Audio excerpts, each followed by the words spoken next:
Hi, guys. Thanks so much for joining us. We are so happy to have you guys on.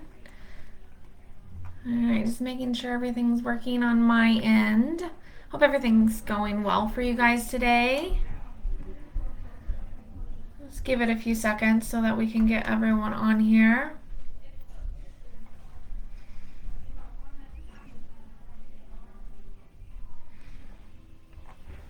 I also just want to take a little bit to thank you guys so much for your participation and interactions with these live videos. We're so excited to offer these for our families. And it's just a really great way to connect and get our families in the loop to know each other. Just have that sense of community with you guys, as well as teach you guys those strategies or go through situations that you might be having at home and kind of how the best approach to really navigate those situations. Give you the tools that you need to be on your kiddo's side at home, make things a little easier. So we're really excited to offer these. Another way that we offer these types of things for our families is with your monthly parent meetings with your BCBA. So if you haven't already had your monthly meeting for the month of April, make sure you reach out to your BCBA and schedule those. Also, with insurance changing after COVID restrictions have been kind of lifted, those do have to be in person. They're required by insurance. So just make sure that you guys reach out and schedule those if you haven't. And we do have those monthly if we can, if nothing goes too crazy with either side of the scheduling. So make sure you guys look into that for us. It's just another way we can help you guys out and touch base about your kiddo and talk about progress and any goals that you might want to work on at home. So definitely make sure you get those scheduled. Okay, so the first thing we're going to do, good morning, Laura. Thanks for joining. The first thing we're going to do is we're going to go ahead and spin for our first giveaway for our lovely basket. Miss Christy has put together a great little summer kit for you. And let's see if I can share my little spinner here so you guys can see.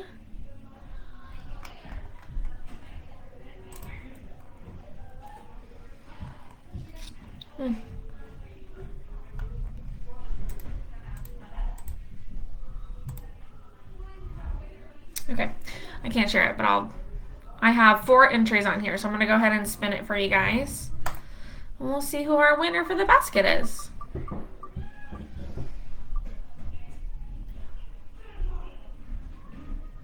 Laura Brooks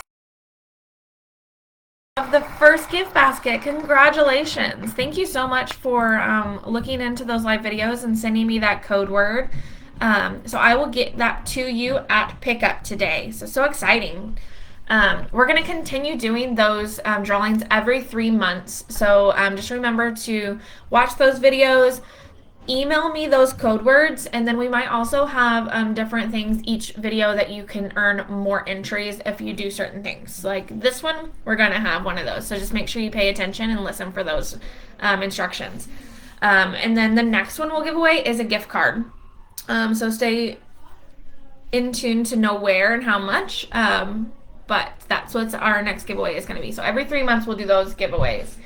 All right, so this month we're going to talk about proactive and antecedent strategies, which is just some fancy words to talk about what can we do to prevent those behaviors before they start. So sometimes being proactive is one of our best strategies that we can utilize with our kiddos. Doing everything we can to prevent that behavior and to set our kiddo up for success before we get in the situation of a challenging behavior can sometimes alter the entire day, the entire mood of our kiddo. That way we can just prevent it altogether. Of course, not always can we prevent those challenging behaviors, and then we have to do some more work on the end, the consequence, right? So just to recap, remember we talked about those 4 functions of behavior that's going to come into play. We have the attention function. So when a kiddo engages in a behavior to gain attention of someone else, we have the escape function, which means that they're engaged in that behavior to escape an aversive stimuli or an aversive situation. The third function is to gain access to something. So they want to go outside, or they want to eat fruit snacks, or they want access to an item and they're engaging in a behavior to gain that access, or because they've been denied access to that item.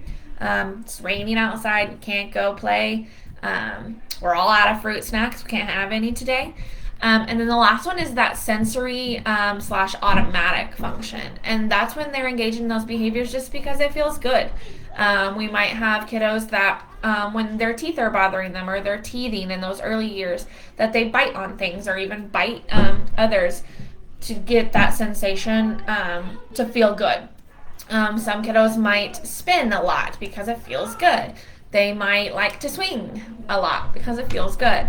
We also see some challenging behaviors with that, along with the biting, is maybe they hit their head on the wall, or they hit their head on the floor or the table, because that feels good. I know that kind of seems crazy to us, but to them it feels good. It relieves some kind of sensory need that they're seeking. So those are those 4 functions of behaviors. So let's talk about a few things that we need to know when looking at those proactive and antecedent strategies. So the first thing I want to talk about is the goals. The goals of these is to make sure that we clarify our expectations for our kiddos. So sometimes just allowing our kiddos to know what we expect and what the expectations are for the environment we're entering can reduce that problematic behavior altogether. Then the next goal is to promote those positive behaviors.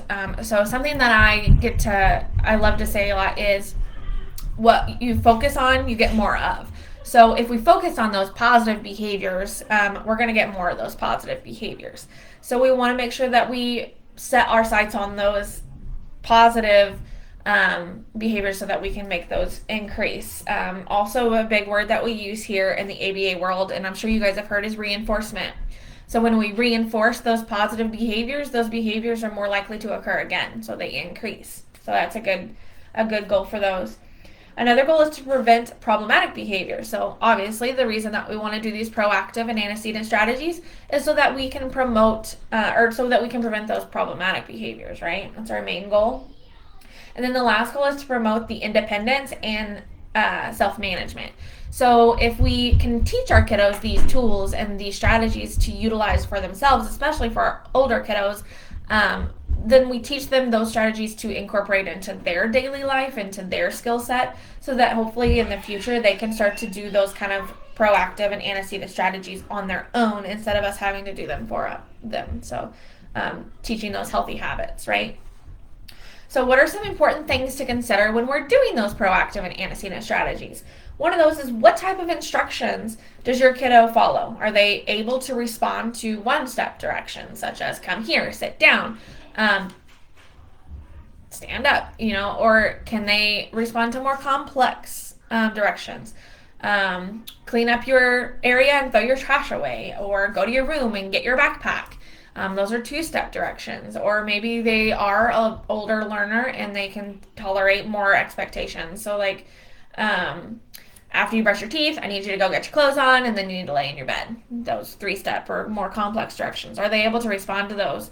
Do they do better with verbal reminders or visual reminders? A lot of our kiddos need those visuals. So we spend a lot of time making those visuals for our kiddos because it sets them up for success.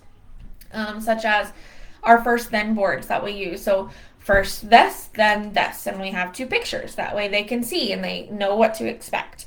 First we have to do this, and then we get to do this. Sometimes our kiddos can respond to verbal comments like that. So without a visual, and we say, first we got to go to the bathroom, and then we can go play Roblox, So those verbal directions they can respond well to. So you need to identify that with your kiddo. Do they need those visual cues, or can they respond to just verbal? It's important to know. Are they okay with unexpected transitions, or do they need that warning? Do they do better with the transition warning or priming, as it's called? Do they need to know what to expect? Can they make 2 choices when can they make a choice when given 2 prompts? So if I give you 2 options, can they make a choice? Do they have that skill? Do they like social praise and attention? Because if they don't, we don't want to give them that, right? We don't want to praise them and give them all of that attention if that's going to make them upset. So some kids get embarrassed when we give them verbal praise or give them lots of social attention. But some kids just love it. So you got to know what your kiddo likes and what they don't like, because that's going to play a big factor in preventing those behaviors. Can the physical environment be changed to reduce the problematic behavior? Which we're going to talk more about that. And can you increase the motivation through the use of interest? So like knowing what your kiddo's favorite things are, can you increase their motivation to be kind of in line with what you need them to do? And when giving instructions, do you answer all of those questions, which is, what do I do? How much do I do? When is it finished? And what do I do next? So all of those are good things just to keep in mind. Also, when we're trying to identify which of these interventions to use, or these strategies, these little tricks to use, knowing the function of those behaviors can be super helpful as well. So like we mentioned before, those 4 functions: attention, escape, access, and sensory. So remember those. So determining the function of the behavior, and then determining which strategy to use, know which strategies to apply to which situations, be consistent. The main thing is being consistent, because in behavior, if we aren't consistent, we're not going to know if it's working or not. So if we try this and this strategy this time, and then the next time we have the situation, we try this and this strategy, and this time it worked, and this time it worked, and then the third time around we try a different combination and it doesn't work, then we're not going to know which one to get rid of to get that kiddo around those behaviors. So being consistent, if you can, that way we know what works. So if we try these and it works consistently 3 times in a row with that situation, we know that that's something that's super helpful for our kiddo and it sets them up for success. So keeping that in mind. Okay, so let's get into these strategies.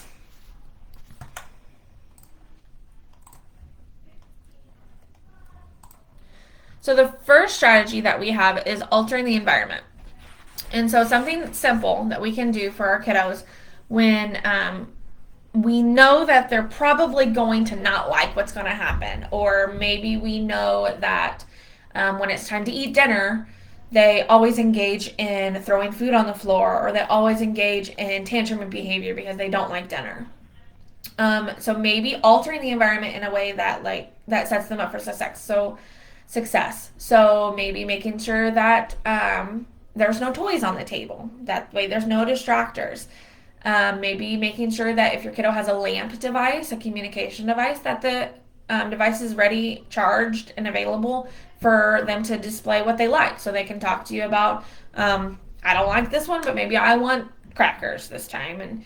And maybe I want juice instead of water, that kind of stuff. So maybe having that up for them to easily access and ready to go can help avoid the problem behavior, such as a tantrum over having milk instead of juice, or having noodles instead of chicken.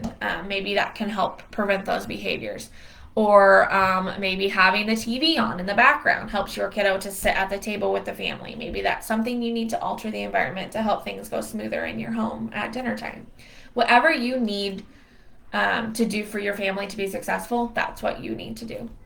Don't ever feel guilty about that. You guys do what you need to do to help your family be the most supported. My kiddos at home, we have 2 toddlers, twin boys. And sometimes if we've had a long day, the TV's on while we're eating dinner. It helps them to just calm down, eat their dinner, and we don't have any behaviors during that time. And so sometimes that's what I need. So don't be ashamed of anything like that. But just altering that environment to help set them up for success. Maybe you're going to go out into the public, and you know that if you bring a toy from home and another kid tries to play with that toy, then your kiddo has a full-blown tantrum or engages in aggression. So maybe we leave the toys at home that time so that we don't have to have those behaviors over sharing toys. Or maybe the opposite happens, and when you go to the doctor's office, you know that when they get bored, that they engage in those behaviors. So you pack a little backpack full of different toys to keep them occupied and entertained so that they don't get bored. So therefore, we avoid all of those behaviors together. Hopefully that makes sense. Also, if you have any questions or have any scenarios that you want me to work through with you guys, the chat is live, so you guys can just comment in there and I can help you through anything you have questions about, okay? Don't forget. Also, so we want to, when we alter the environment, we want to identify those elements that are likely to trigger for problematic behavior. Consider how to limit those elements. Set up the environment to have limited triggers so that the kiddo is more likely to succeed, kind of what we just talked about. Also, some tips for this is promoting that positive behavior, like packing the bag full of toys to keep them entertained, placing sensory items in the backpack. So that way, if they do need that automatic sensory function met, then we have those things already prepared, such as like a Chewy. Some of our kiddos use Chewies. Maybe a little weighted lap blanket. They have little square lap blankets that you can get and that throw that in the car. Maybe that helps. A weighted vest. Sometimes that's helpful. Maybe like spinner fidget toys. Maybe that is something that your kiddo really does well with. Anything like that, that can help them get those functions met. Also, those communication devices or communication cards or whatever your kiddo needs, if they can't just verbally communicate, always having those readily available so that your kiddo can talk to you and communicate their needs or wants, or when they're upset or starting to have difficulties. So always having those communication devices charged and ready to go. And if the device is too much, talk to your BCBA and they can brainstorm some different low technology communication devices that you can take out into the grocery store or something, because I know sometimes it is hard to carry those tablets around when you're on the move. So if you do need something a little more easily accessible or less maintenance that you can just throw in a backpack, talk to your BCBA and brainstorm some of those ways that would be helpful. Okay, the next one is priming or countdowns or warnings. They kind of have three different names. So this is just kind of increasing your kiddo's success with upcoming activities or events by preparing them in advance. So maybe your kiddo doesn't do well with those transitions or abrupt transitions. Sometimes just allowing them to know what's going to happen can help decrease that problem behavior altogether.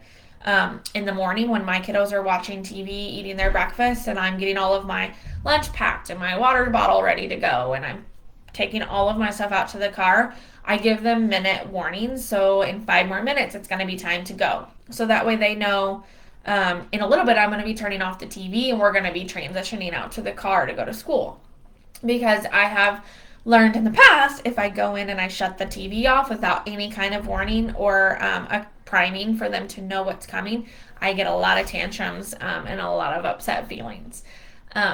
So just preparing them and letting them know, okay, in 1 more minute, I'm going to be turning off the TV and it's time to go. Sometimes I'll even say, I'm going to take all of my stuff out to the car, and when I come back in, it's going to be time to go. And just preparing them and letting them know what to expect. And then prior to that situation, it may be difficult for them, but just informing them about what's upcoming. And it can be through the use of a countdown, like 5 minutes until bedtime, a verbal reminder, an expectation prior to a new situation. So we're going to a birthday party tomorrow and there's going to be lots of people, but we're going to watch so-and-so open presents and we're going to have to watch. We're not going to get to open any presents. Just preparing them for that, letting them know what's going to happen. Tomorrow we're going to the zoo, or on your way to the zoo. We're on our way to the zoo.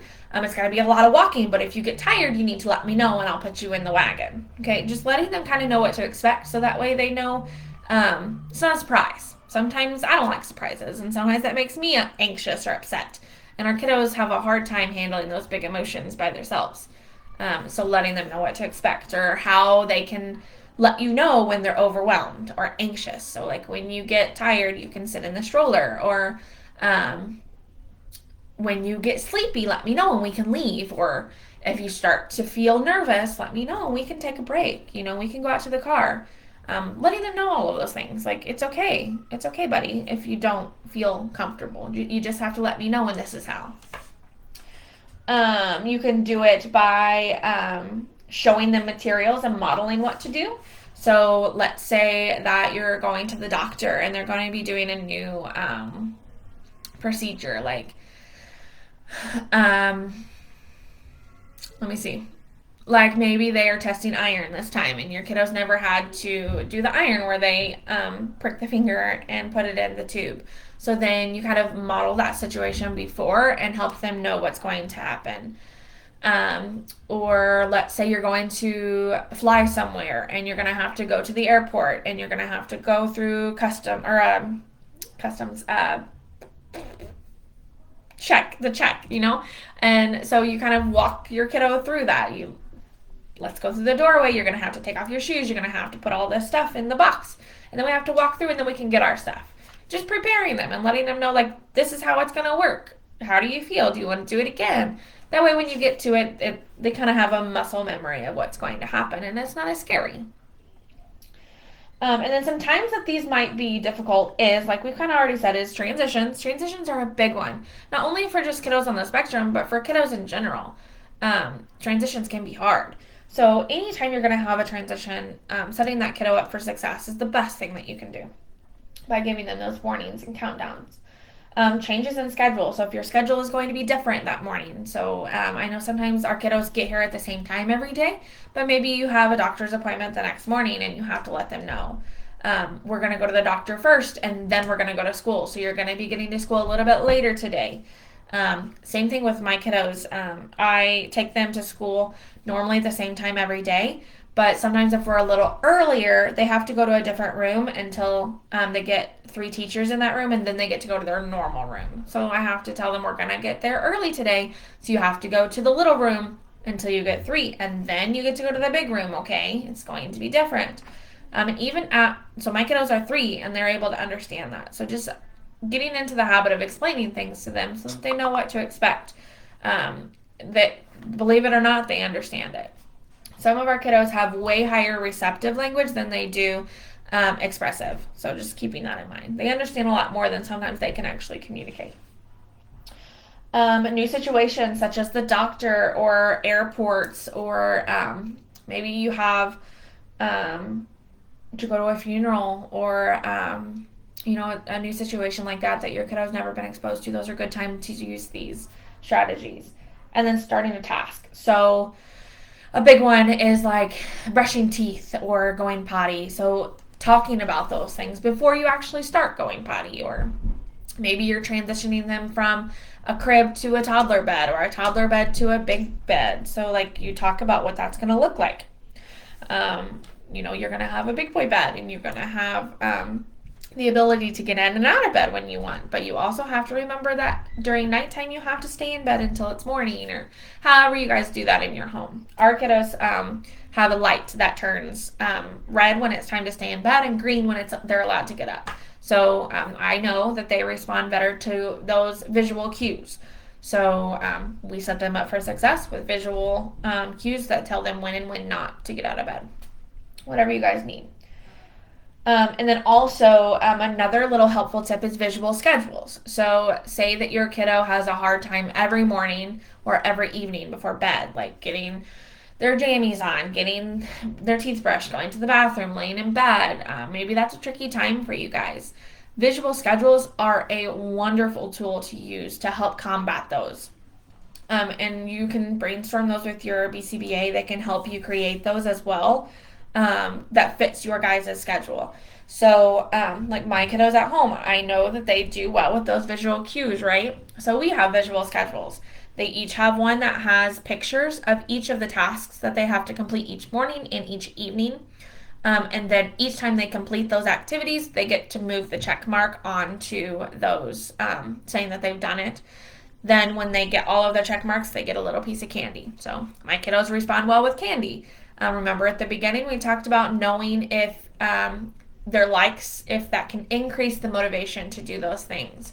So once you get all of your check marks, then you can have a piece of candy. So just knowing those kind of things. Obviously, I can't give them like a whole popsicle or something before bed. So we just have itty bitty little Spider-Man chocolates, and seems to make the whole process so much easier. And they get all of they brush their teeth, they go to the bathroom, they get their jammies on, and lay in bed without any problem behaviors about 95% of the time. So that's a win for us. And we do the same thing in the morning.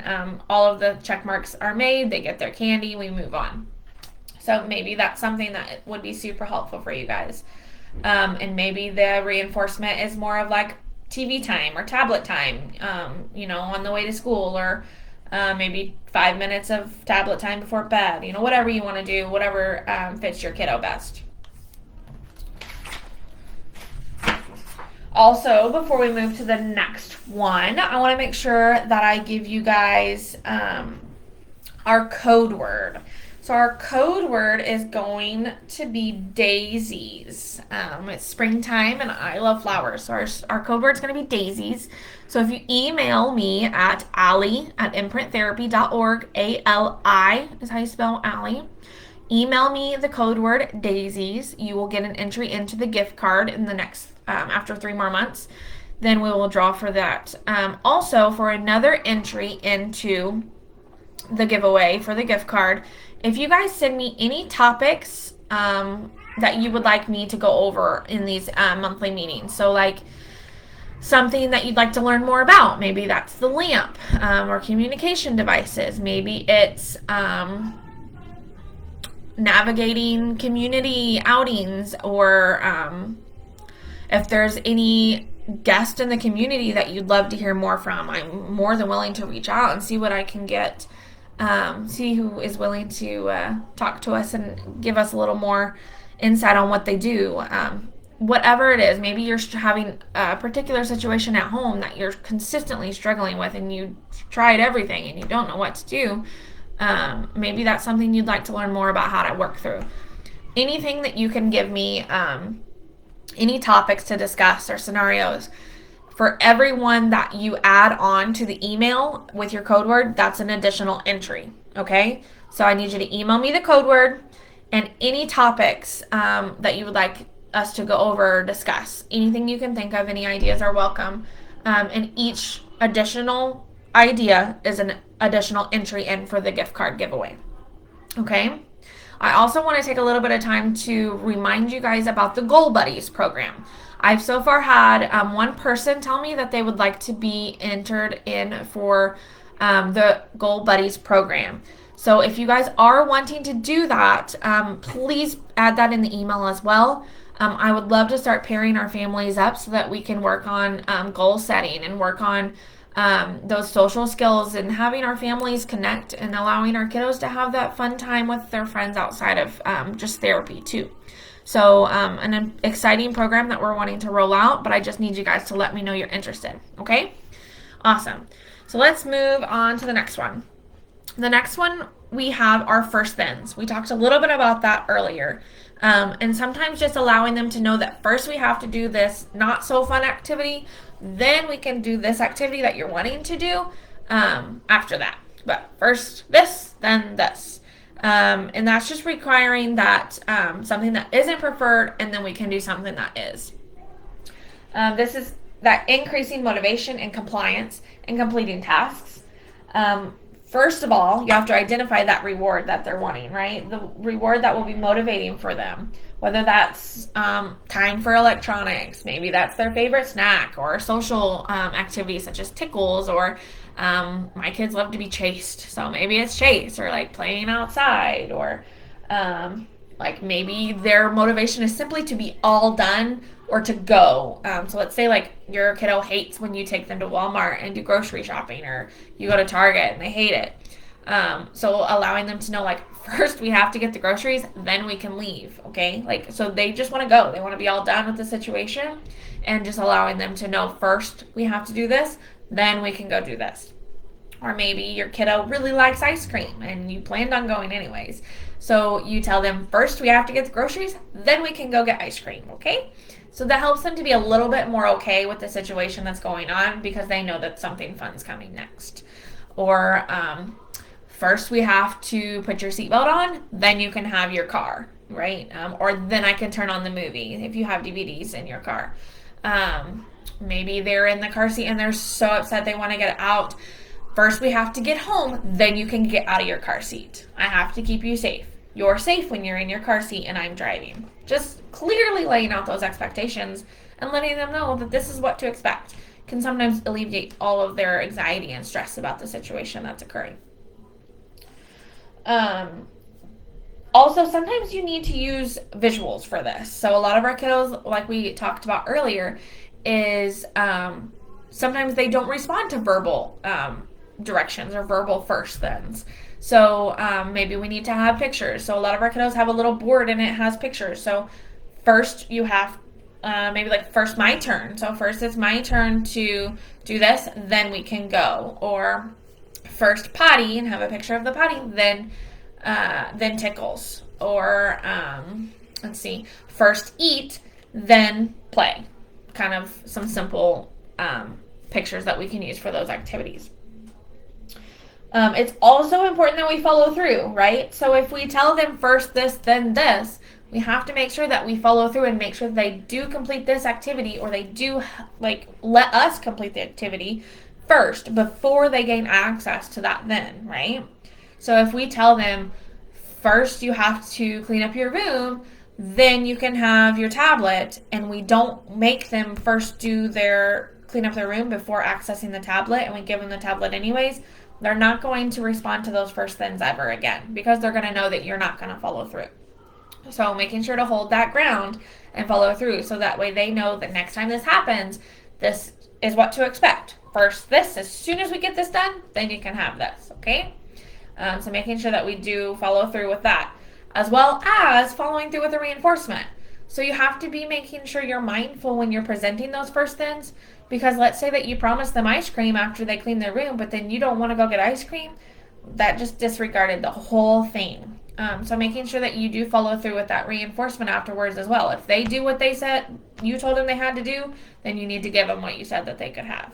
So just making sure you are thinking through what you say before you say it, because you don't want to promise something that you can't give. Okay? Same with, too, like if you, so say we're at the Commons playing, me and my kiddos go there too.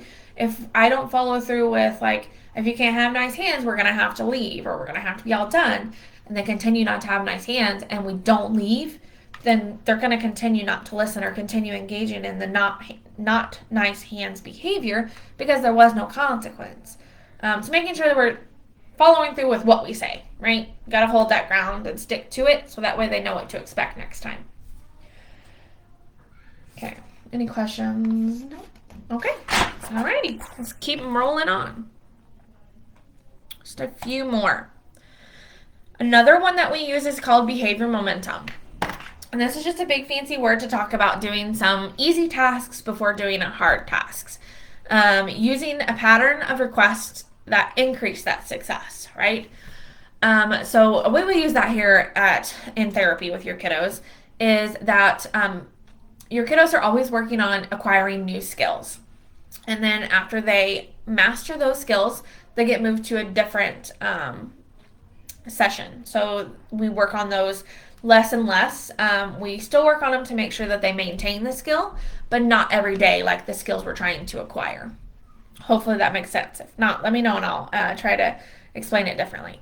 But so when we're working on those new tasks, we first ask them to do some of those tasks that they've already mastered, that they get 100% of the time, to not only build up their confidence, but to help them know that these are not as hard, so they're more likely to do them. And then after we've done a few of those easier tasks, we throw that harder task out. So build up the confidence so that they're ready to try the new hard task, but then also increases that compliance. It increases their willingness to try the new thing, okay? So in a sense, that's the same thing we're doing. You can do this at home, such as, let's say, we want them to clean their room, and their room is a mess, right? So if I just tell one of our kiddos, go clean your room, they walk in, it's an overwhelming mess. They're not going to be super motivated to do it most of the time, because that's a hard task to clean up all of that. I know I don't want to do it, and they probably don't either. So then asking them to do smaller items up to that task. So let's say that you walk in the room and you say, hey, show me where's your Pokemon book? Show me where that is. And they go and they pick it up off the floor and they give it to you. I'm like, oh, awesome, thanks, I love this book. And then we put it away. And then the next thing you ask is, all right, can you put the book, let's pick up 3 shirts. Okay, so that's not as hard of a task as cleaning your entire room, but let's just break it down. So, like, let's pick up 3 shirts. 1, 2, 3. Yeah, that's 3 shirts. Okay, put these shirts in the hamper. So these are just smaller tasks that are a little bit easier than the big task of cleaning their room. And then the next task you might say is, okay, now that your hamper's full, let's take it to the laundry room. And there's another task that you're doing. And then just doing those easier tasks to get to the bigger task.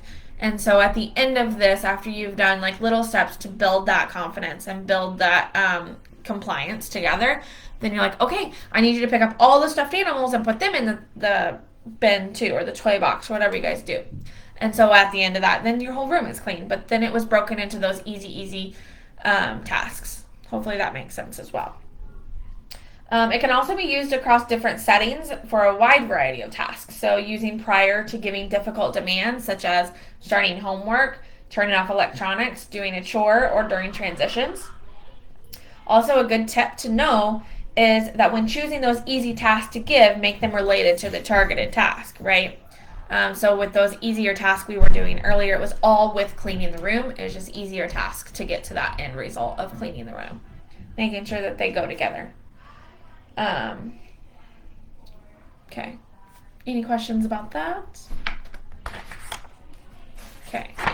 Awesome, guys. You're doing great. We're just flying through. Okay. This is our last one. And this is one I use a lot with my kiddos at home too. So you can use any of these strategies with any kiddo. They're pretty productive with anyone, not just our kiddos on the spectrum. They just set our kiddos up for success either way, and that's what our goal is, right? Setting them up for the best situations possible. So the last one we're going to talk about is providing choices. This is just allowing your kiddo choices of what to play with, or tasks to do that can increase the motivation and likelihood of success when asked to complete a task. So something that I just had happen at home with my kiddos, and I had to provide choices that alleviated the behaviors, is so I have twins, and a lot of the time they wear the same outfit, right? So I don't have to deal with one wanting the shirt that the other one had, or, we just, most of the time, they're 3, we wear the same outfit, that's it. It's easy to go about. But then sometimes we don't have the same outfits, and it might make one of them upset because they like the other shirt better. So we went camping this weekend, and my one twin decided to get dressed first, so he got to choose between the 2 options that we had. He chose dinosaur shirt, and the other shirt was a monster truck shirt. Well, my other twin got really upset because he wanted the dinosaur shirt and started to cry and engage in some behaviors. So we got another shirt out of the closet, and we held up the 2 shirts, and we're like, I understand that you're sad. Bubby has the dinosaur shirt on. You can choose between this shirt and this shirt. Which one would you like? He ended up choosing the shirt that was originally presented in the beginning that upset him, but giving him the option to have a choice and a little bit of that control helped him to be okay with that choice. So, yes, I had to kind of give him a little bit of control, but ultimately we got to the same goal as in the beginning. So we still got dressed. We alleviated all of those problem behaviors because we let him have a say in what he wanted. Obviously, you can't do that all the time and let them have complete control over all situations. But in those little situations that giving them a choice can help alleviate that behavior, and you're still getting the end result that you wanted prior to the behavior, definitely take it. Choose those battles, guys. Choose those battles. And some ways that you can do this before having those behaviors is, let's say that it's time to get in the car seat, but they don't like being buckled in. So you can say, do you want to be buckled in fast or slow? Or do you want to run to the car or hop to the car? Do you want to walk to the car by yourself, or you want me to fly you to the car like a superhero? All of those things can help them. We're still getting to the car, but giving them a little bit of a choice on how we get to the car, making it a little more fun and a little less stressful, right? So those are some ways that you can do that. Or let's say it's dinner time. I know dinner time or meal times can be kind of a tricky time for all of our kiddos. Let's say that you have spaghetti, and you want to know, like, you want them to eat the spaghetti, but it's always a fight. So let's say that I asked you, we're having spaghetti for dinner. Do you want your noodles with sauce or without sauce? So there's a choice. Do you want meat on your spaghetti, or do you want no meat on your spaghetti? Giving those different choices can help them to be a little more okay with those situations that you're providing. It is time to brush your teeth. Do you want to brush your teeth by yourself, or would you like me to help you? Do you want to brush your teeth with red toothpaste or blue toothpaste? Do you want to brush your teeth with the timer on or without the timer on? Just some simple ways that you can do that. Yes, Laura, sometimes they just need choices. Sometimes that's just the easiest thing to do, and it's okay. Like, I like choices when I'm picking out my outfit. I don't want to tell me to be told every day I have to do what I don't want to do and never have a say, right? Just gives them a little bit of that buy-in for them to be okay with what's going on. Still get the same result, just giving them a little bit of a say in it is it. Making sure I got all of the little tips they tell us on here. Okay. All right. And then what I'm also looking at, and what we do a lot of our parent training is out of this book. It's called the ABA Visualized, and it is a guidebook for parents. And almost all of the BCBAs here use this for all of our training that we provide in our monthly meetings. And they also have little workbooks that go with it too. So if you're ever interested in knowing more, or you'd like to do some extra practice at home, not that anyone really likes homework, but if you are interested in learning more and would like to take some stuff home, just ask your BCBA if you can have some more materials on that type of situation or strategy or anything like that. Always willing to do that. Then the last little tidbit I have before I get off here and let you guys go on with the rest of your day is always making sure that you utilize your child's form of communication to help prevent and work through any behaviors that your guys are experiencing, because allowing them to communicate their wants and needs, what's upsetting them, why they're sad, that can alleviate a lot of behaviors or help work through those behaviors. Because our ultimate goal is to teach that emotional regulation for all of our kiddos, so that they can work through these behaviors on their own at some point. So us, we get mad, we get frustrated, we get sad, but we don't engage in those behaviors such as dropping on the floor or hitting our friends or throwing items across the room, because we're able to regulate those emotions and make better choices. Our kiddos don't have those skills. So we have to help them learn those skills. It's okay for them to be mad. It's okay for them to be sad. It's okay for them to be frustrated or not like a situation. But what can we do in those situations to help work through it, right? So a lot of times that form of communication is what we can use, whether it's talking through the situation with your kiddo, whether it's having them tell you on their lamp device like what they wanted, whether it's using cards or sign language or whatever it is that your kiddo uses to communicate effectively. Listening and helping them through those situations is the best thing that we can do in teaching them those better ways, right? That's what we're working on all day here, and so just working on that at home too is just going to help them live those better, fuller lives. Well, I hope that you guys enjoyed this training. And like I said, I love getting on here and talking with you guys and making sure that you have all the tools that you need to navigate those tricky times, as well as just being informed about ways that you can help your kiddo, or it's just sometimes good to have the information. And like I said, I'd love to know what you guys are interested in learning more about, so that way you're getting what you guys need. I don't know what you need if you don't tell me. So please include those in the emails that you guys send me with those ideas and that code word. And I don't think there's any more questions that I didn't answer, but if you guys ever have any questions, please reach out to your BCBA, or you can email me at any time. You can also text in that Ring Central line. I can see those texts as well. So hopefully you guys have a great day, and thanks again for attending. And Laura, I will get you your basket at pickup. Thanks so much, guys.